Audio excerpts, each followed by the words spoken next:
Ada yang bertanya kenapa gula darah puasa pagi hari itu selalu tinggi, padahal makan udah dijaga, olahraga juga, tapi kenapa gula darah puasanya terlalu tinggi? Jadi bangun pagi, dicek gula darah puasanya di atas 120, 130, 140, 150. Padahal makannya terakhir makan jam 7 malam. Jadi artinya dia puasa lebih dari 10 jam tidak makan sampai jam 7 pagi. Tapi kenapa malah tinggi? Ini bisa aja terjadi di orang-orang yang biasa sudah melakukan cara-cara yang dinilai sehat. Karena olahraga itu baik, kemudian puasa itu baik.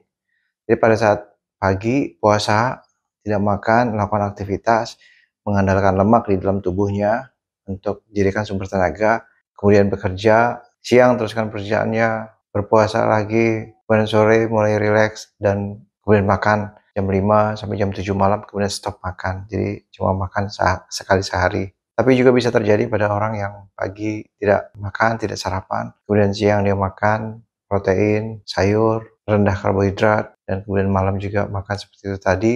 Tapi kenapa pagi gula darahnya malah lebih tinggi daripada gula darah setelah makan, 2 jam setelah makan? Apa yang kita lakukan sebenarnya untuk menurunkan inflamasi akibat gula di dalam darah supaya tidak terlalu tinggi gula darah sehingga mengurangi karbohidrat yang dimasukkan lebih dominan protein dan lemak. Tetapi yang terjadi yaitu karena insulin kita rendah, pada saat pagi glukagon bekerja karena tidak makan, dia memecah lemak di dalam tubuh kita, di bawah kulit, di dalam rongga abdomen, rongga perut, dipecah untuk dijadikan sumber tenaga. Siang juga seperti itu, dan pada saat malam dia mengisi kembali sumber cadangan tenaga tadi.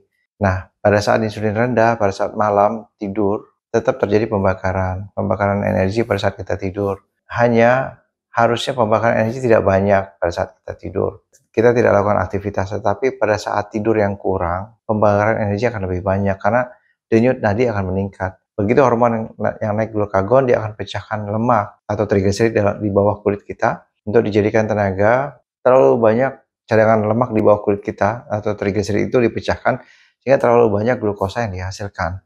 Sehingga insulin rendah, tapi glukagon tinggi, gulanya tidak bisa masuk ke dalam sel.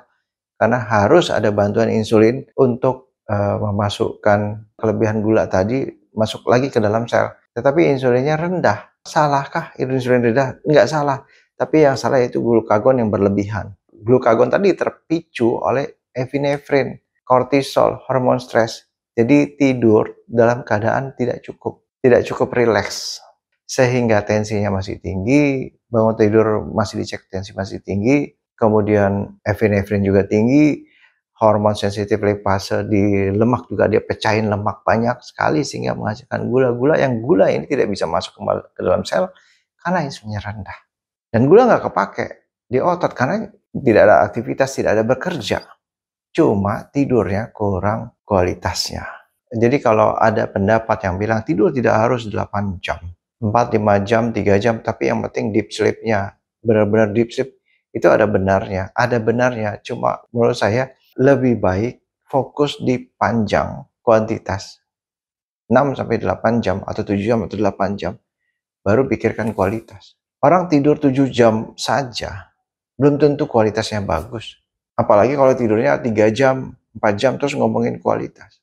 Nadi kita itu dari kencang, dia turun. Nah, belum sampai ke nadi yang pada saat kita istirahat sekitar 50-an, 50-60, jadi 70, 80, naik lagi, kebangun, mimpi, naik lagi, kebangun, buang air kecil, naik lagi, kebangun, terus mau mulai tidur, sulit lagi. Jadi itu yang membuat kualitas tidurnya kurang baik.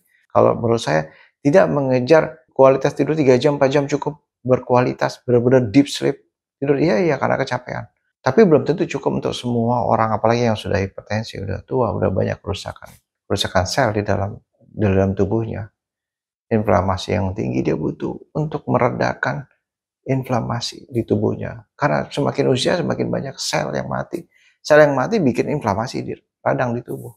Misalnya kita punya kulit, kemudian kita rusak, dan kita tidak buang, tidak bersihkan kulit yang rusak, atau jari yang sudah menghitam, jadi makanya ada amputasi, dibuang jarinya karena sudah rusak.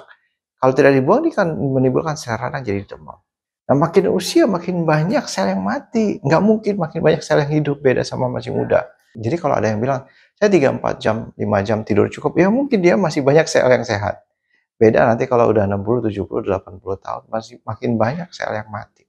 Jadi butuh waktu relaksasi, butuh waktu tidur yang lebih panjang. Itu faktor dari kesehatan tubuhnya, belum lagi faktor dari, psikis, pikiran. Tidur juga dihubungkan dengan gula darah tadi. Kekurangan tidur, gula darah meningkat. Akibatnya bangun pagi, tensi tinggi, gula darah tinggi. Karena gula darah tinggi, jadi reaksi oksidatif stres. Sehingga tubuhnya jadi jerawatan. Kalau saya jerawatan, makan saya bagus, saya olahraga setiap hari, saya jaga makan saya rendah karbohidrat, masalah BAB tidak lancar karena tubuhnya stres, tubuhnya radang.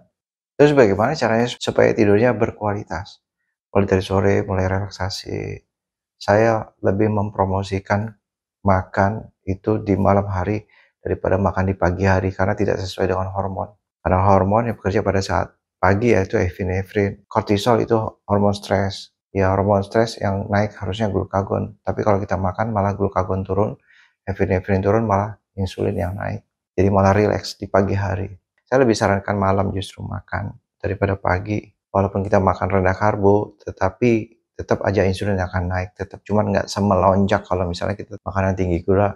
Kita rileks dan persiapan untuk tidur. Dan suasana ruangan itu dipersiapkan.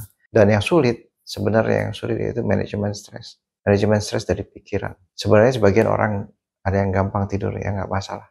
Tapi ada juga yang kebangun, kepikiran, kebangun, mimpi sesuatu, ingat masa lalu, khawatir dengan masa depan, cemas hari esok. Itu yang kadang-kadang kita mesti butuh bantuan psikolog, psikiater, atau cari penyelesaiannya ke dalam. Kadang-kadang kita terlalu banyak cari penyelesaiannya keluar.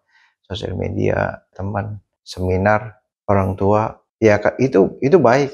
Tapi padahal kita lupa bahwa ada yang maha baik, yaitu ada di dalam. Mudah-mudahan bermanfaat.